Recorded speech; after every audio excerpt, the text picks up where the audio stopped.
Marhaban lakum, ohachiwa minasan. Ya, maaf banget baru update lagi karena emang lagi ada banyak yang harus dikerjain. Ya udahlah, kita langsung mulai aja. Hayabina ila al-kisoh, tensai shitaraken desta.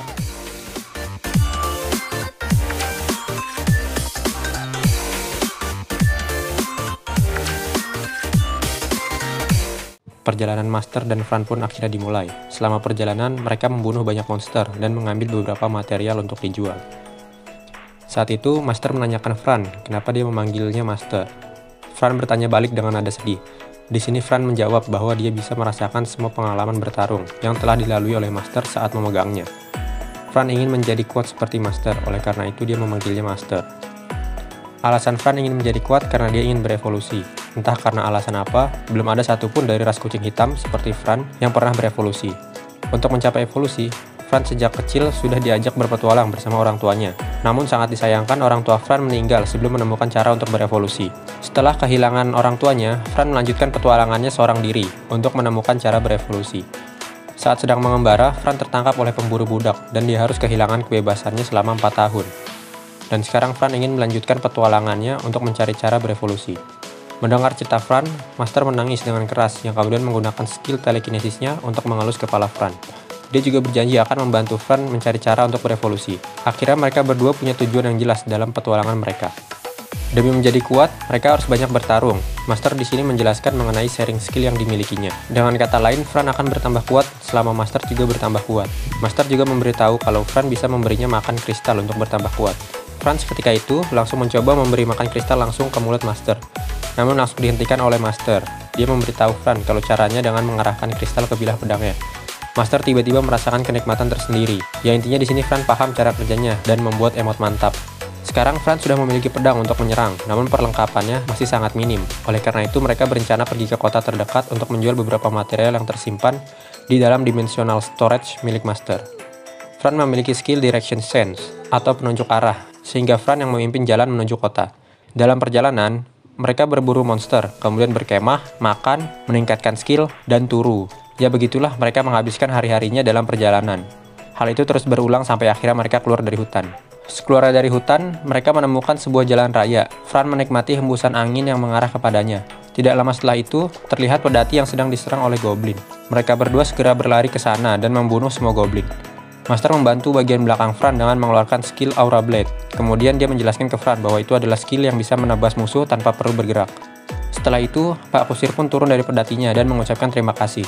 Pak Kusir bertujuan untuk pergi ke kota Alessa, dan dia menawarkan mereka tumpangan jika punya tujuan yang sama. Master di sini sadar kalau Pak Kusir ingin mereka mengawalnya agar aman sampai ke kota.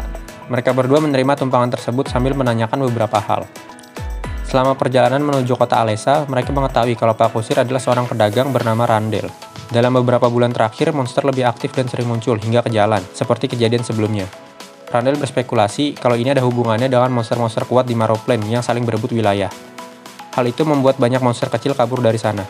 Master merasa bersalah karena kemungkinan itu salah dia yang sudah membuat kerusuhan di Marrowplane sebelumnya saat awal-awal dia datang ke Isekai. Master memanfaatkan kesempatan ini untuk bertanya banyak hal kepada Randel dengan Fran sebagai perantara. Dia berusaha mencari tahu lebih tentang dirinya sendiri. Melihat kemampuan bertarung Fran sebelumnya, membuat Randel berpikir kalau Fran adalah petualang tingkat E. Fran dan Master belum tahu mengenai sistem ranking di sini, jadi Randel menjelaskannya. Randel memulainya dengan menjelaskan level ancaman para monster. Dari yang paling rendah, monster level G bisa dikalahkan oleh laki-laki dewasa. Kemudian monster F bisa dikalahkan oleh tentara bayaran. Monster tingkat E bisa mengancam sebuah desa. Monster tingkat D bisa menghancurkan wilayah pinggiran kota. Monster tingkat C akan berbahaya bagi seluruh kota. Kemudian monster tingkat B bisa merusak satu negara. Monster tingkat A merupakan ancaman bagi satu benua. Dan monster tingkat S artinya sangat berbahaya bagi kehidupan global. Untuk list monsternya kalian bisa baca sendiri ya.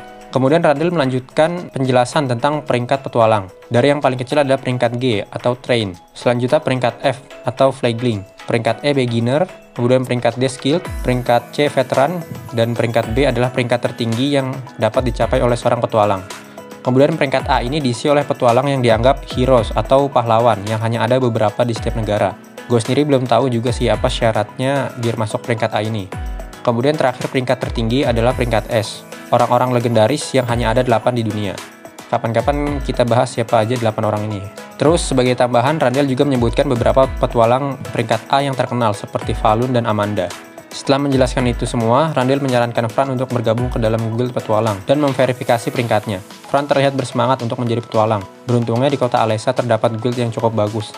Setelah lama mengobrol, akhirnya terlihat pemandangan sebuah kota dari kejauhan. Oke lah, segitu dulu video kali ini yang berisi pembahasan manga chapter 3 Tensei Shitara Kendeshita. Syukran narako marotan ukhra fi video atali. Makasih dan sampai jumpa lagi di video selanjutnya.